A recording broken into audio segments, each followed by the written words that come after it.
Naipit ako sa parehong araw sa loob ng 1,000 taon. Habang nakipagkamay kay Wu Chen, sinabi ni Madam Su, si Enru, hindi ba? Tunay ngang mahusay at kahanga-hanga, ayon sa mga balita. Napakagaling ng panlasa mo, Miss Lee.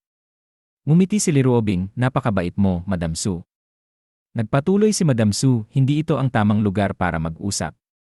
Pumunta tayo sa mas pribadong lugar. Ano sa tingin niyo? Tumango si Li Ruobing, sang-ayon ako. May gusto rin akong pag-usapan kasama ka, Madam Su. Lumingon si Madam Su kay Su Qinying na mukhang nagulat at nagtangkang magtago sa likod ni Wu Chen.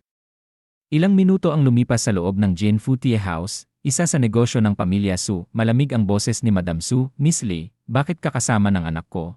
Hindi mo ba naisip na bastos ang pagkuha mo sa anak ko ng walang abiso, lalo pat ang nobyo mo ang kumuha sa kanya? Hindi mo ba naisip na labag sa batas ang ginawa ni Enru?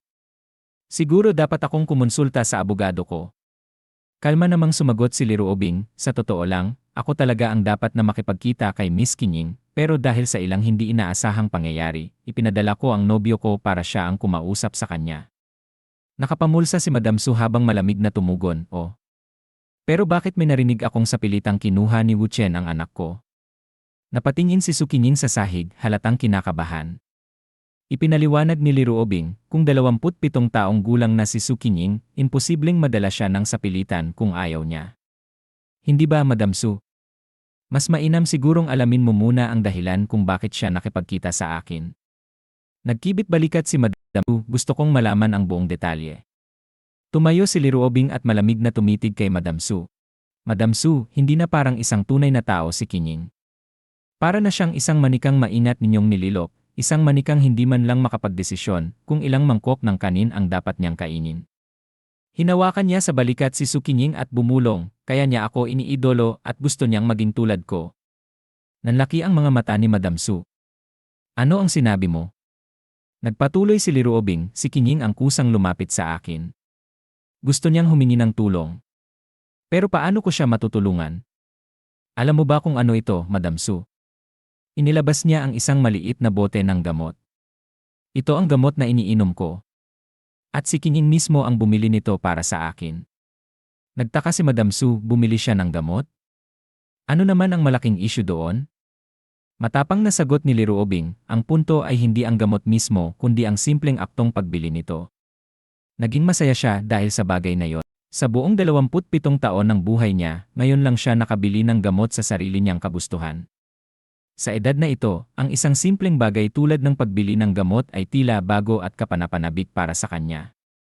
Madam Su, hindi nagpatuloy si Li Ruobing, lubos na nalulungkot si Qinying, Madam. Hindi mo ba naiintindihan? Kanina, habang narito kaming dalawa ni Wu Chen, ang paraan ng paghihiganti niya ay ang pagbili ng gamot. Pero paano sa susunod? Ano ang gagawin niya kapag wala ng tao sa paligid niya? Hindi ka ba nababahala doon, Madam? Tahimik ang buong silid sa loob ng 3 minuto. Biglang nagsalita si Madam Su, ibig mo bang sabihin, dapat kitang pasalamatan, Miss Lee? Ngumiti si Li Ruobing, kaibigan ko si Qinying, kaya hindi mo na kailangang magpasalamat. Sa isip ni Wu Chen, magaling, Li Ruobing. Oras na para tapusin ito. Magdadagdag ako ng gatong sa apoy. Biglang nagsalita si Wu Chen, Madam Su, maghapon na kaming nagpapagod ni Li Ruobing. Sa totoo lang, nakakapagod na ito para sa amin. Napalunok si Li Ruobing at inisip, bakit siya biglang nagagalit? Hindi siya galit. Pinapabilis niya lang ang usapan. Naiintindihan ko na. Oras na para sumabay sa palabas. Agad niyang sinabi, ano ba ang sinasabi mo, mahal? Kaibigan ko si Qinying, huwag kang magsalita ng ganyan. Tinaasan siya ng boses ni Wu Chen, hindi ka pa ba nagsasawa? Tinulungan mo si Miss Su dahil natatakot kang may masama siyang gawin at baka mapahamak siya. Pero ano ang napala mo? Pinahalagahan ba nila ang ginawa mo? Ruobing, naawa ako sa'yo. Hinila siya ni Li Ruobing at niyakap ng mahigpit. Mahal, huwag mo nang sabihin yan. Kalma ka lang, sabay bulong sa tenga niya ng may lambing, gawin mo ito para sa akin, ha? Kaibigan ko si Qinying. Huwag na tayong mag-away o ma-stress, okay? Maging mabait ka. Sa isip ni Su Qinying, kung hindi ko lang alam na umaarte sila, siguradong naloko na ako. Samantala, nag-isip si Madam Su, sigurong dapat ko talaga siyang pasalamatan. Tumingin siya kay Liruobing at sinabi, Miss Lee, lubos kong nauunawaan ang mabuting hangarin mo. Pagkatapos ay lumingon siya kay Su Qining, Qining, bilang ina mo, hindi ko ginusto na saktan ka. Simula ngayon, isasaalang-alang ko na ang pagbibigay sa iyo ng kalayaan sa ilang bagay. Napakapalad mong magkaroon ng isang kaibigang tulad ni Miss Lee. Ngumiti si Liruobing, napakahusay ni Su Qining. Maraming nagkakagusto sa kanya. Biglang tumayo si Madam Su. Gabi na, Miss Liruobing. Hindi na kita istorbohin pa. Su Qining, ang lahat ng ito ay dahil naging mahigpit ako sa iyo noon. Huwag mo nang masyadong dibdibin. Pagkatapos ay naglakad siya papalabas at sinabing, diyan ka na muna kay Liruobing ngayong gabi. Bukas ng umaga, pumasok ka sa kumpanya. Uuna na ang mama mo. At isinara niya ang pinto. Nakahinga ng maluwag sina Wu Chen, Liruobing, at Su Qining. Mission accomplished. Natapos na ang unang yugto ng plano, sabi ni Wu Chen. Lumabas si Liruobing at sumilip sa paligid. Su Qining, nakaalis na ang nanay mo. Wala siyang iniwang bodyguard o espiya. Biglang yakap ng mahigpit ni Su Qining si Wu Chen, asawa ko, totoo bang nagalit ka kanina? Ang tapang mo. Umismid si Wu Chen, ang tanga mo ba? Umaarte lang ako. Napailing si Liruobing, pwede ba kayong tumigil muna? Kinuha ni Wu Chen ang kanyang telepono. Tama, oras na para sa negosyo. Sino ang una kong tatawagan? Biglang hinawakan ni Liruobing ang braso niya. Ano na naman ang ginagawa mo, Wu Chen? Huwag kang gumawa ng gulo. Natawa si Wu Chen, may sinabi ba akong manggugulo ako? Napatingin sa kanya si Liruobing. Pwede bang tigilan mo na yan? Ayos na ang lahat. Malamang hindi ka nausigin ni Madam Su. Pwede mo nang makipagkita kay Miss Su sa hinaharap. Ano pa ba ang gusto mo? Diretsong tumingin si Wu Chen kay Su Qining. Qining, gusto mo bang patuloy tayong magkita ng palihim sa hinaharap? Para tayong may lihim na relasyon. Gusto mo ba ng ganon? Pero ako, ayoko. Kung susunod ka sa akin, responsibilidad ko na tiyakin na hindi ka mahihirapan. Ayokong pipiliin mo lang sa pagitan ng pag-ibig at pamilya. Napatingin si Su Qining sa kanya, asawa ni. Tahimik na pinagmasdan sila ni Liruobing. Hinawakan ni Wu Chen ang balikat ni Su Qining. Makinig ka sa akin, Qining. Tatawagan ko na ngayon ang mga dapat tawagan. Sa lalong madaling panahon, gusto kong makuha mo ang kontrol sa pamilya Su at maging si ng Jin Fu. Sa ganitong paraan, hindi lang sa kumpanya kundi pati sa bahay, ikaw na ang magpapasya. Hindi ka na kayang kontrolin ng nanay mo, at sa panahong iyon, mauunawaan niyang hindi na niya kayang manipulahin ang isang taong mas makapangyarihan kaysa sa kanya. At tungkol sa tatay mo, lalo siyang matutuwa at ipagmamalaki ka. Kaya, Qining, sagutin mo ako. Handa ka ba? Nakapikit si Su Qining, nag-ipon ng lakas ng loob, saka hinigpitan ang kanyang kamao at idinikit ang kanyang mga hita sa determinasyon. Handa ako. Kinuha ni Wu Chen ang kanyang telepono. Mabuti. Simulan na natin. Habang nakatingin kay Wu Chen at Liruobing, nag-isip si Su Qining, sobrang lapit ni Miss Lee at ng asawa ko. Hindi pwede. Gusto ko rin. Bigla siyang umupo sa tabi ni Wu Chen. Sa isip ni Wu Chen, hay, ang dalawang babaeng ito. Tumingin siya kay Su Qining, hindi ka ba pagod? Gusto mong makinig, di ba? Sige, ilalagay ko na sa speakerphone. Biglang may sumagot sa kabilang linya. Hello? Sino ito? Sinabi ni Wu Chen, nagkaroon ka ba ng mga bangungot kamakailan? Napanaginipan mo ba ang bodega ng Nanhe? Pinaabot sa akin ni Bai Kaifeng na itanong ito sa'yo. Narinig niyang kumita ka ng malaki nitong mga nakaraang taon. Totoo ba yon? Sumagot siya, ikaw. Sino ka ba talaga? Sinabi ni Wu Chen, 1 oras mula ngayon sa pribadong silid ng Qinyuan Tea House. Pahalagahan ko ito, kaibigan. Tinanong ni Liruobing, kaya mo ba talagang kontrolin ang pamilya sugamit lang ang 2 pangungusap na sinabi mo kanina? Sinabi ni Wu Chen, hindi mo naintindihan? Hayaan mong bigyan kita ng pahiwatig, panloob na pagkakawatak-watak. Tara na. Sinabi ni Liruobing, Wu Chen, marahil dapat mong pag-isipan itong mabuti. Sinabi ni Wu Chen, gusto mo bang makipagpustahan ulit? Hindi, tara na lang. 1 oras ang lumipas. Sinabi ni Wu Chen, dito lang kayo at uminom ng tsaa. Pupunta muna ako roon. Binuksan niya ang pinto. Sa loob, sinabi niya, napakaprompto mo, ha? Biglang tumayo ang lalaki at isinara ang pinto. Siya si Yao Honglin, direktor at shareholder ng Jinfi Group, may hawak na 3.8% ng mga shares. Sinabi niya, ikaw ba ang kausap ko sa telepono kanina? Umupo si Wu Chen, kinuha ang isang tasa ng tubig ulan, at sinabi, ako. Sinabi ni Yao Honglin na saan si Bai Kaifeng. Magkano ang ibinigay niya sa'yo? Ano ang gusto mong gawin? Bata, huwag mong isipin na porket may alam ka tungkol sa akin, maaari mo na akong takutin. Kung matalino ka, sabihin mo sa akin kung nasaan si Bai Kaifeng, at bibigyan kita ng halagang hindi mo mauubos sa buong buhay mo. Inamoy ni Wu Chen ang tubig ulan at sinabi, pwede nating pag-usapan ang pera mamaya. Isa kang taong pumapatay at nagsusunog. Kailangan kong aminin, sobrang tapang mo talaga. Sinabi ni Yao Honglin, binata, pwede mong kainin ng magulo ang pagkain mo, pero huwag kang magbibintang ng walang basehan. Sinabi ni Wu Chen, ganun ba? Paano naman ang perang inilibing sa masukal na burol? Sa patuloy na pag-unlad ng teknolohiya, ang mga kasong dating hindi malutas ay nagiging mas madali ng resolbahin. Hindi mo ba naiisip yon? Sinabi ni Yao Honglin, Yeze. Hindi ba nandito ka para mangikil ng pera? Bibigyan kita ng 155 milyon. May kasunduan na ba tayo? Sumagot si Wu Chen, huwag kang mainip. Narinig kong hindi maganda ang takbo ng negosyo ng boss mo kamakailan, kaya kinailangan niyang magpalsipika ng mga account para pagtakpan ang mga pagkalugi. Ano nga ba ang pangalan ng kerida mong tumulong sa'yo sa bagay na yon? Sumigaw si Yao Honglin, tama na. 2 bilyon. Hindi, 3 bilyon. Hati-hatiin sa hulog. 3 bilyon. Kung higit ka pa dyan, wala ka nang makukuha. Biglang pumasok si Su Qinying at sumigaw, Ginoong Yao. Napatingin si Yao Honglin kay Su Qinying at nagulat. Ha? Binibining Su. Boss Lei. Sinabi ni Wu Chen, bakit ang bilis mong dumating? Tinanong ni Yao Honglin, narinig ba nilang lahat iyon? Tinanong ni Su Qinying, totoo bang pumatay at nagsunog si Ginoong Yao? Nautal si Yao Honglin, ayon. Ibinuhos ni Wu Chen ang isang tasa ng berdeng tubig at sinabi, Qinying, huwag muna nating pag-usapan ang nakaraan. Ginoong Yao, magiging prangka na ako. Hindi ko kailangan ang pera mo. Naisip ni Yao Honglin, naku. Kung hindi mo gusto ng pera, gusto mo bang kunin ang buhay ko? Ngunit sinabi niya ng malakas, salamat. Sinabi ni Wu Chen, mula ngayon, ang kailangan ko lang ay suportahan mo kung anuman ang sabihin ni Binibining Su sa mga pulong ng lupon. Naiintindihan mo? Tinanong ni Yao Honglin, ganoon lang kasimple. Sinabi ni Wu Chen, ganoon lang kasimple. Tumawa si Yao Honglin at sinabi, Binibining Su, akala ko may papatay sa akin. Medyo natakot ako. Hahaha. Kung maliit na bagay lang ito, sabihin mo na lang ng direkta.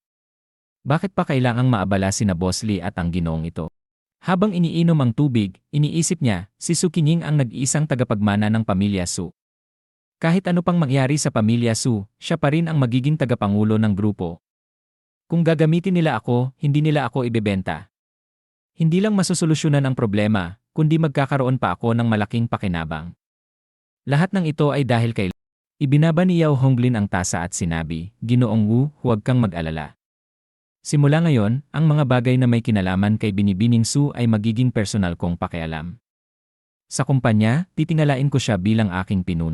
Sinabi ni Wu Chen, ang salita ng isang tunay na lalaki ay may bigat na ginto. Maaari ka nang umalis. Kumaway si Yao Honglin bilang pamamaalam at sinabi, sige, ipagpatuloy niyo na ang inyong ginagawa. Babalik na ako. Sinabi ni Li Ruobing, ganoon lang. Kahit nasuportahan niya si Binibining Su, anong silbi ng boto ng isang direktor? May mahigit 100 direktor sa Jinfu Board. Hindi lahat ay matatakot sa mga banta mo. Tinanong ni Wu Chen, gusto mo ba akong may sabi? Sinabi ni Li Ruobing, hindi ako nagbibiro sa'yo. Ang ginawa mo ay paungutong. Kapag pumalpak ito, seryosong kaso ito. At may mahigit 10 direktor sa Jinfu Group. Sa tingin mo ba, kayang-kaya mong gamitin ang pananakot sa kanilang lahat? Sinabi ni Wu Chen, hindi natin kailangang harapin silang lahat, ilan lang sa kanila ang sapat na. Tinanong ni Su Qinying, mahal, ilan pa ang kailangang takutin natin? Sinabi ni Wu Chen, 6. Natapos na natin ang isa, kaya 5 na lang ang natitira. Uminom lang kayo ng tsaa habang naghihintay. Sinabi ni Su Qinying, mahal, huwag mong pagurin ang sarili mo. Wu Chen nakipag-usap sa CEO ng Jinfu Group, si Wan Wenchang. Sunod niyang kinausap ang Chief Financial Officer, CEO, na si Chen Li. Pagkatapos, nakipag-usap siya sa Legal Supervisor ng Jinfu Group, si Pei Changhe. Sa huli, kinausap niya ang institutional shareholder at independent director na si Sun Haomi. Ilang oras ang lumipas, sinabi ni Wu Chen kina Liruobing at Su Qinying, mag-ingat kayo. Sinabi ni Liruobing, kahit na makuha mo ang suporta ng 6 na direktor, hindi mo pa rin naabot ang 2/3 ng pwesto sa board. Hindi mo pa nga naabot ang kalahati, paano mo makokontrol ang buong board of director? Sinabi ni Wu Chen, may mga bagay na mahirap ipaliwanag. Hintayin na lang natin ang resulta bukas. Sinabi ni Su Qinying, anuman ang sabihin ng asawa ko, tama. Makikinig ako sa'yo. Sinabi ni Wu Chen, Yila the way, may mga bagay akong kailangang ipaliwanag kay Qinying. Ruobing, okay lang ba kung manatili kami sa bahay mo ngayong gabi? Biglang hinawakan ni Liruobing ang braso ni Wu Chen at sinabing, Dehe. Hindi po. Tinanong ni Wu Chen, bakit mo pa ako dinala rito? Sagot ni Liruobing, tara na. Sa bahay, sinabi ni Liruobing kay Su Qinying, Qinying, maligo ka muna. Tinanong ni Wu Chen, bakit mo siya pinapalayo? Hinila ni Liruobing si Wu Chen papunta sa balkonahe. Tumigil ka na sa pagsasalita. Bigla niya itong niyakap at sinabing, halikan mo ako. Habang hinahalikan si Liruobing, naisip ni Wu Chen, ito ba ang unang beses ni Liruobing? Impossible. Nasa banyo lang si Su Qinying at lalabas na siya maya-maya. Kahit ano pa ang iniisip ni Liruobing, hindi niya pipiliin ang sandaling ito. Kung tama ang hinala ko, umaarte lang siya. Tumingin si Wu Chen sa malayo at inisip, Denye, may hinahanap siyang paparazzi. Tulad ng inaasahan, biglang hinawakan ni Wu Chen ang malalaking hita ni Liruobing at nagulat ito. Naisip ni Wu Chen, kung ganoon, makikisama na lang ako. Sana masiyahan si Ding Ruilo. Sa labas, abala ang mga paparazzi sa pagkuha ng litrato nila sa balkonahe. 2 minuto ang lumipas. Sinabi ni Wu Chen kay Liruobing, malamang nakaalis na ang mga paparazzi sa baba. Sumagot si Liruobing, alam mo pala. Kaya pala ang relaxed mo. Sige, gabi na, matulog na tayo. Samantala, sa punong tanggapan ng Ruilong Company sa South Guang City, umalinggaw ang sigaw ni Ding Ruilong sa buong gusali. Stang ina! Sa balkonahe pa talaga, Liruobing. Tinitignan niya ang gumagalaw na larawan. Sumigaw siya, Wu Chen. Papatayin kita. Kailangan kong patayin ang walang hiyang yon. Bigla niyang tinawag si Jiang Chuan. Lumapit si Jiang Chuan at sinabing, Young Master, may kailangan ka. Si Jiang Chuan ay isa sa pinaka-pinagkakatiwalaang tauhan ni Ding Ruilong, dating miyembro ng Special Forces. Sinabi ni Ding Ruilong, pumunta ka sa East China, hanapin mo ang Wu Chen na yan, at patayin mo siya. Gusto ko na pinakamasakit na paraan. Kinuha ni Jiang Chuan ang resume ni Wu Chen at sinabing, ang East China Sea ay teritoryo ni Li Teiru. Kakailanganin ko ng 5 araw. Sumagot si Ding Ruilong, hindi ako makapaghintay ng ganun katagal. 3 araw. Kailangan kong marinig na patay na si Wu Chen sa loob ng 3 araw. Sinabi ni Jiang Chuan, nauunawaan ko. Kinabukasan, sinabi ni Wu Chen, Qinying, gumising ka na. Nag-inat si Su Qinying at sinabing, pero mahal, kulang pa ang tulog ko. Sinabi ni Wu Chen, bawiin mo na lang ang tulog mo mamaya pagkatapos ng trabaho. Natatandaan mo pa ba ang itinuro ko sa iyo kahapon? Sinabi ni Su Qinying, syempre. Naisip niya, ang tagumpay o kabiguan ko ngayon ang magpapasya sa kapalaran ng buhay. Biglang dumating si Liruobing at sinabing, Qinying, tara na. Dadalhin kita sa kumpanya. Ilang minuto ang lumipas sa labas. Sinabi ng sekretarya, President Su, ito po ang proposal mula sa nakaraang meeting. Pakitingnan po. Sabi ng assistant niya, President Su, tungkol sa plano para mapalakas ang halaga ng ating brand. Sinabi ni Su Qinying, pag-uusapan natin ito sa meeting. Magpunta na muna kayo sa conference room. Miss Ruobing, kita-kits na lang. 10:00 ng umaga sa executive meeting ng Jianfu Company sa conference room. Sumigaw si Madam Su, ano ang sinabi mo? Qinying. Ulitin mo nga yan. Hindi kita narinig ng maayos. Sinabi ni Su Qinying, tanggalin si Zuda at Yang Kuo.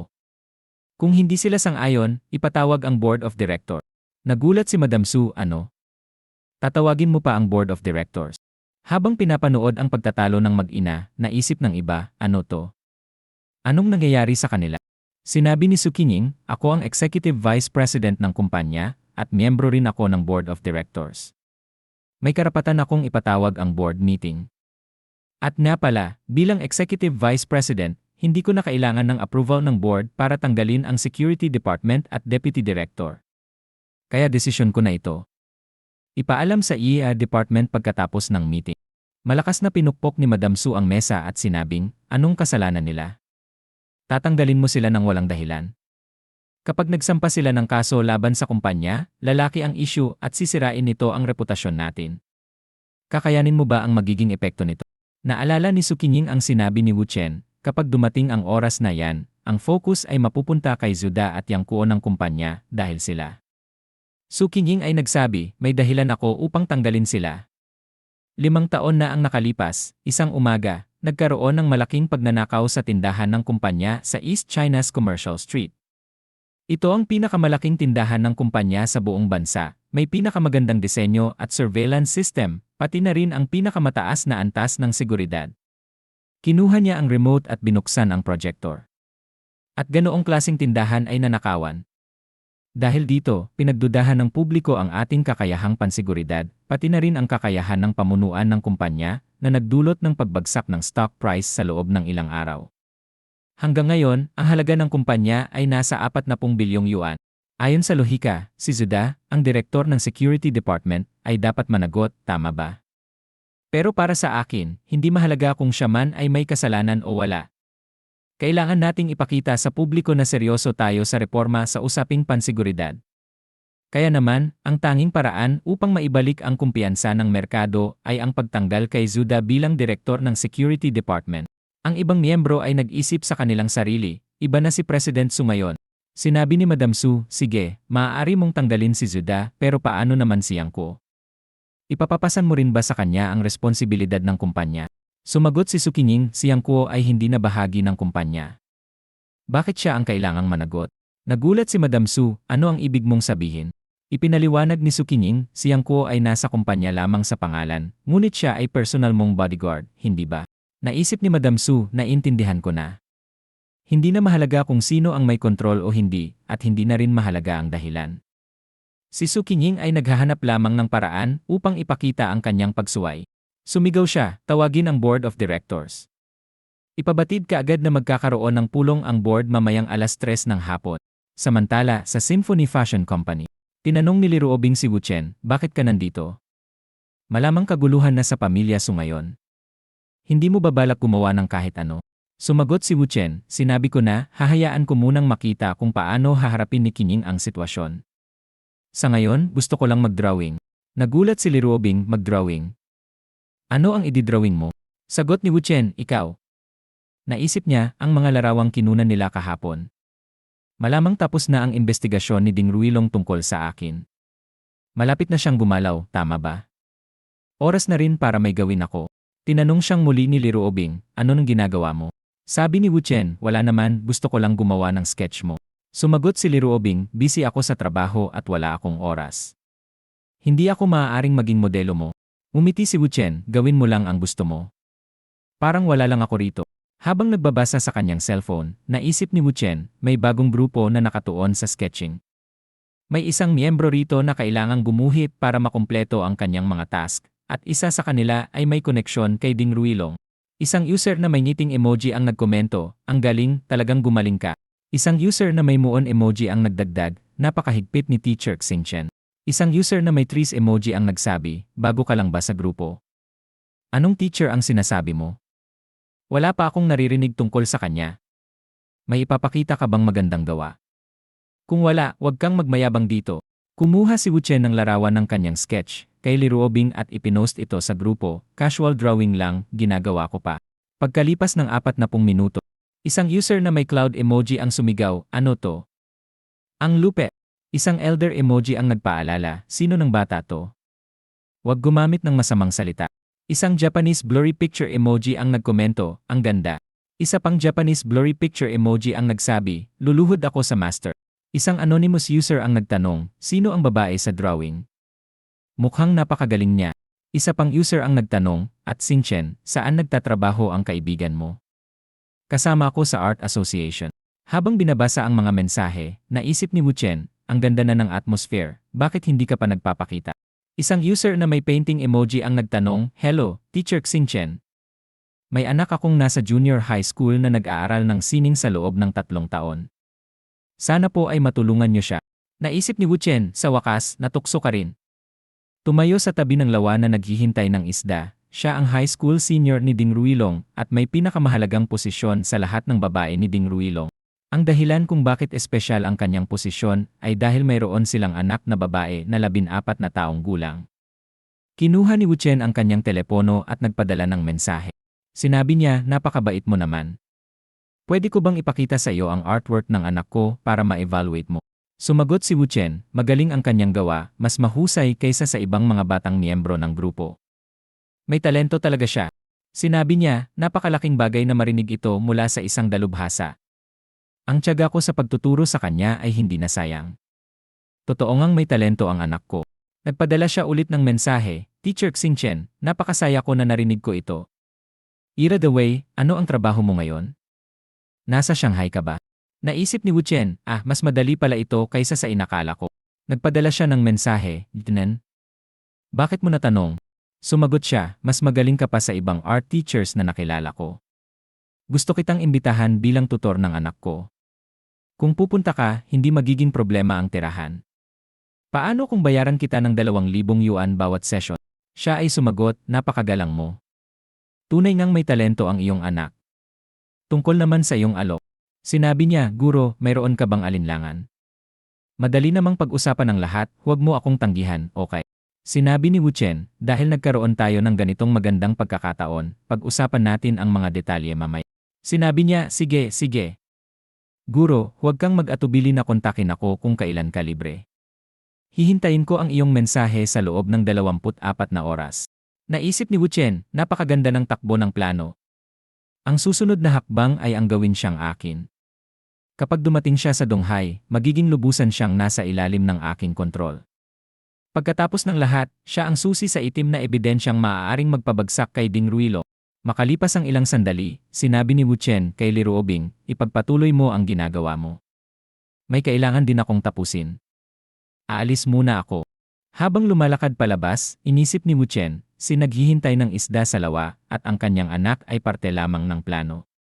Marami pang kasunod. Kinuha niya ang kanyang telepono at may sinabihan sa kabilang linya, hello. Sino ang hinahanap? Sinabi ni Wu Chen, syempre, hinahanap kita. Isang dobleng ahente. Ano sa tingin mo ang mangyayari sa iyo kung malaman ni Ding Ruilong ang iyong misyon? Sumagot ang lalaki, nagsasabi ka ng walang katuturan. Sino ka? Wala akong ideya kung ano ang sinasabi mo. Sinabi ni Wu Chen, hindi mo aminin. Kung ganoon, dapat ba akong pumunta kay Li Tairo ngayon? Ano sa tingin mo? Biglang natigilan ang lalaki at sumagot, huwag kaibigan. Mag-usap tayo ng maayos. Sinabi ni Wu Chen, kung ganoon, sundin mo ang utos ko. Magkita tayo mamayang 3:00 ng hapon. Ipapadala ko sa iyo ang address mamaya. Sumagot ang lalaki, sige. Sinabi ni Wu Chen, ayan, ganyan nga. Sa Jinfi Group, 3:00 ng hapon, sa loob ng conference room. Sinabi ni Madam Su, halos nandito na ang lahat, isara ang pinto. Magsimula na tayo ng pagpupulong ng Board of Directors. Sinabi ni Su Qingning, marahil narinig niyo na ang dahilan kung bakit natin pinatawag ang emergency board meeting na ito. Sa totoo lang, isa lamang itong maliit na issue. Dahil nagkaroon tayo ng pagkakataong magpulong, malaya kayong ipahayag ang inyong opinyon. Hiling ko lamang na kung may tututol sa akin, magbigay kayo ng matinong dahilan at hindi basta-basta tatanggi ng walang basehan. Nagulat ang ibang mga miyembro at inisip ni Wu Chen, anong tapang na babala. Buti na lang at alam ko na ang sitwasyon bago ito nangyari, kung hindi ay mahihirapan akong umangkop sa biglaang pagbabago ni Miss Su. Pumalakpak si Madam Su at sinabi, hindi masama, hindi masama. Qingning, talaga namang napahanga mo ang iyong ina ngayong araw. Gayunpaman, tungkol sa isyong ito, sinabi ko nang hindi ito maaari. Hindi ito maaaring mangyari. Si Zuda ay 10 taon nang nagtatrabaho sa kumpanya, nagsimula bilang factory security manager hanggang sa maging pangunahing tagapangasiwa ng opisina. Palagi niyang ginampanan ng maayos ang kanyang tungkulin, walang ginawang pagkakamali. Kung basta na lang natin siyang paalisin, hindi ba't mawawala ng tiwala ang iba pang veteranong empleyado? Hindi ba makatuwiran ang aking pananaw? Isang board member ang sumang-ayon, tama siya. Idinagdag pa ng isa na sang-ayon din ako. Naisip ni Madam Su, hindi sumagot si Qingning, mukhang ang suporta ng board ay bumabalik na sa akin. Maganda, ituloy natin ito. Nagpatuloy si Madam Su, ngayong umaga, sinabi mong hayaan na lang siyang magbitiw at bayaran siya ng pribado. Ngunit may karapatan siyang tumanggi. Kung pipilitin natin siyang tanggalin, maaari itong humantong sa arbitration at maging dahilan upang gamitin ito ng ating mga kakumpetensya laban sa atin. Ang resulta, posibleng bumaba ang ating stock price. Isang matabang board member ang sumang-ayon, tama si Madam Su, may panganib talaga. Isang board member na may salamin ang umaktong may alam at sinabing, sang-ayon din ako. Pareho nilang inisip, talagang kahanga-hanga si Madam Su. Ngunit hindi na tinag si Su Qinying. Sinabi niya, para itong argumento kung sino ang laging tama, ang asawang lalaki o ang asawang babae, walang katuturan dahil hindi naman natin makukuha ang tamang sagot sa pagtatalo lamang. Kaya magbotohan na lang tayo. Ngayon, sino ang sumusuporta sa aking mungkahi? Taas ang kamay. Biglang sumagot si Madam Su, subukan nyo lang. Naisip ni Madam Su, imposible. May nagtaas ng kamay. Sandali. May dagdag pa. Impossible. Bukod kay Yao Honglin, pati na rin sina Pei Changhe, Sun Haomin, Wan Wenchang, at Song Yuanming. Maging si Chen Li. Galit na sinabi ni Madam Su, hindi ko muna papansinin ang iba, pero si Chen Li. Matapos mong magtapos sa universidad, nagsimula kang magtrabaho sa kumpanya bilang finance clerk. Ako ang nagtaguyod sa iyo at nag-angat sa iyong posisyon. Gusto ko ng paliwanag mula sa iyo. Ngunit hindi na tinag si Su Qinying. Mama, huwag mong buluhin ang botohan. Ipagpatuloy natin. Nagsimulang kabahan ang iba pang board members. Naisip ni Su Qinying ang sinabi ni Wu Chen habang magkasama sila sa kama, hindi lahat ay kailangang magsalita. May mga hindi sigurado sa panig na kanilang papanigan. Kapag nakita nilang may kapangyarihan at determinasyon ka, kusa silang susunod sa iyo. Naisip ni Su Qinying, kailangan ko pang mas maging matatag. Pagkatapos ay nagtanong siya, sino pa ang sumusuporta sa akin? Isang matandang lalaki ang umubo.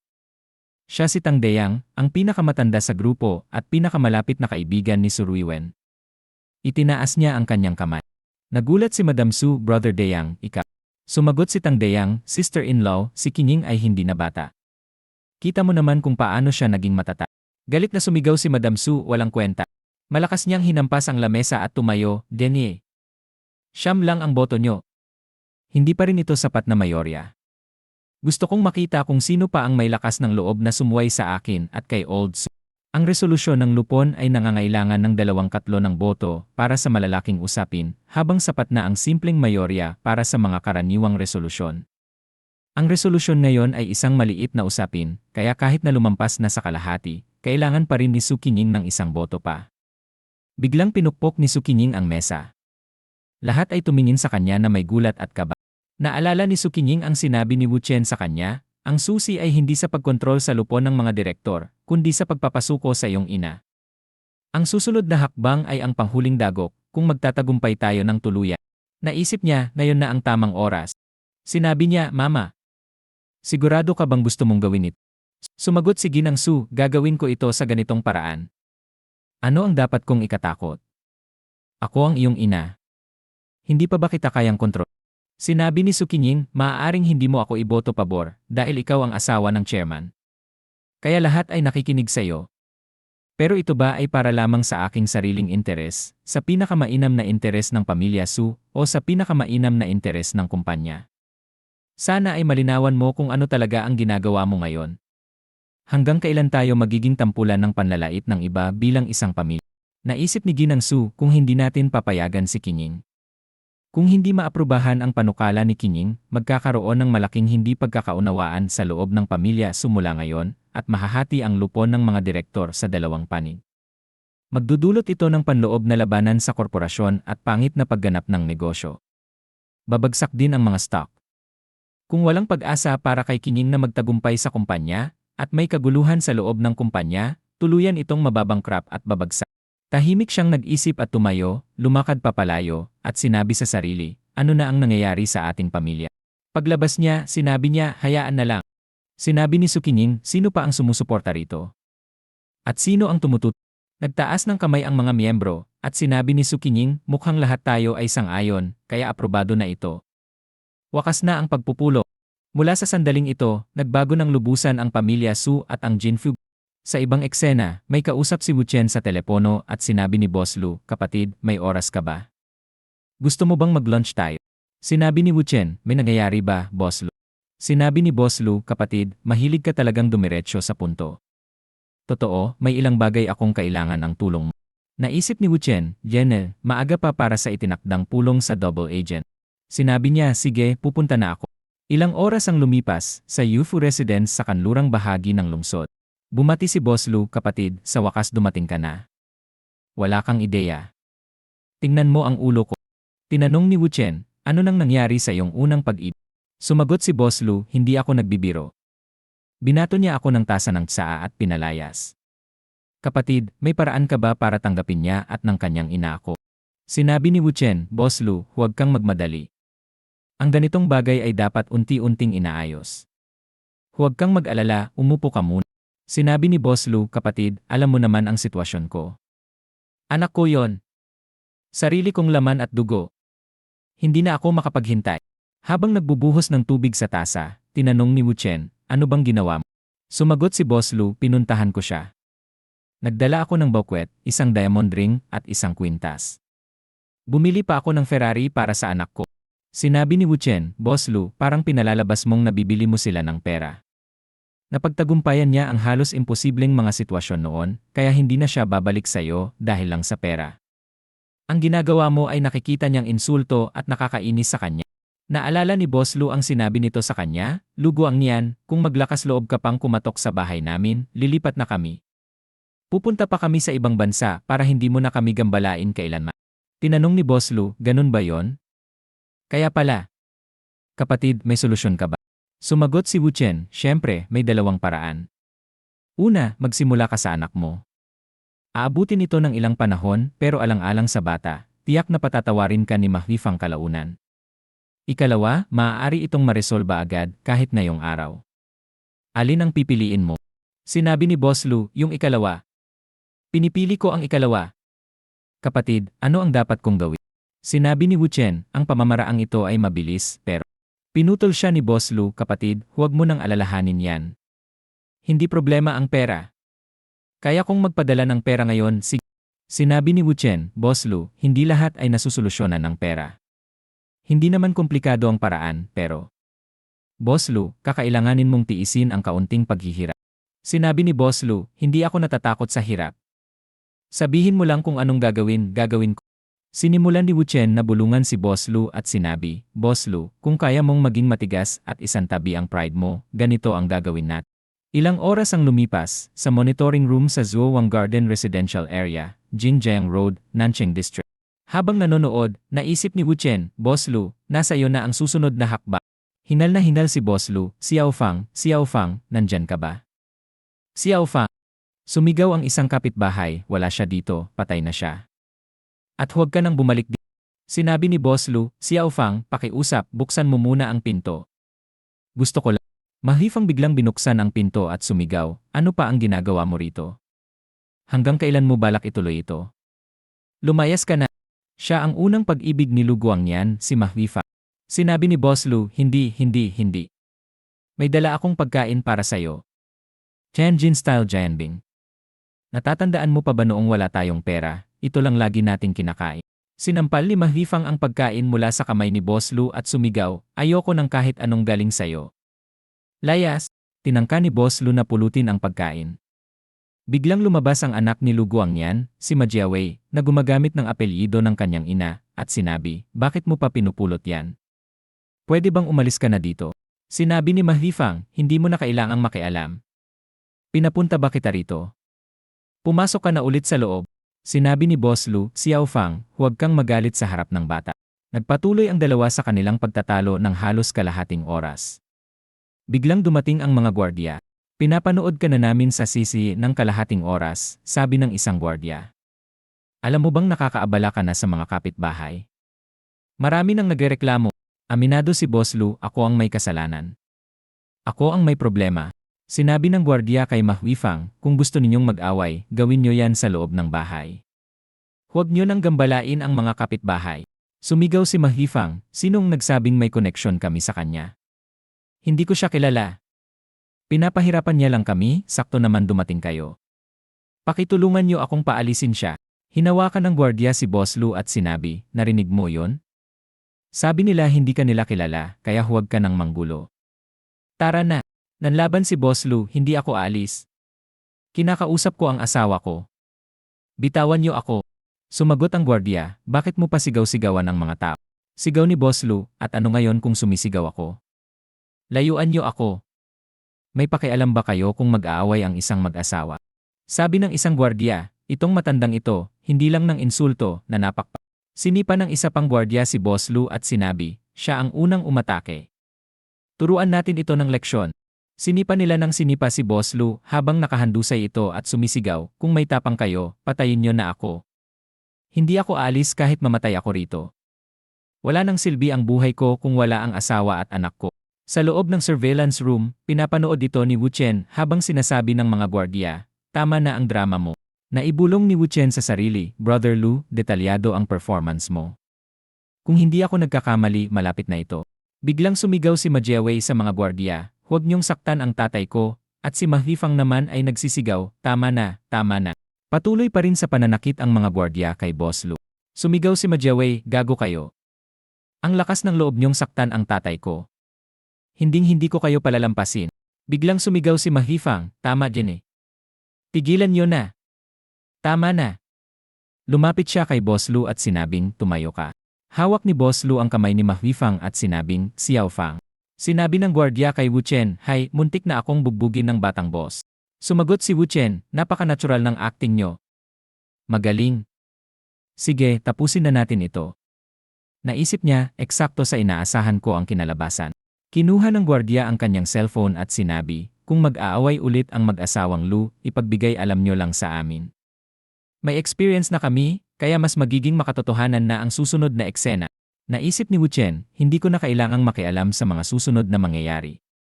Bahala na si Brother Lou sa mga susunod na hakbang. Panahon na para asikasuhin ang totoong misyon. At dito na nagtatapos ang video natin ngayon. Maraming salamat sa panonood, sobrang na-appreciate ko kayo lahat.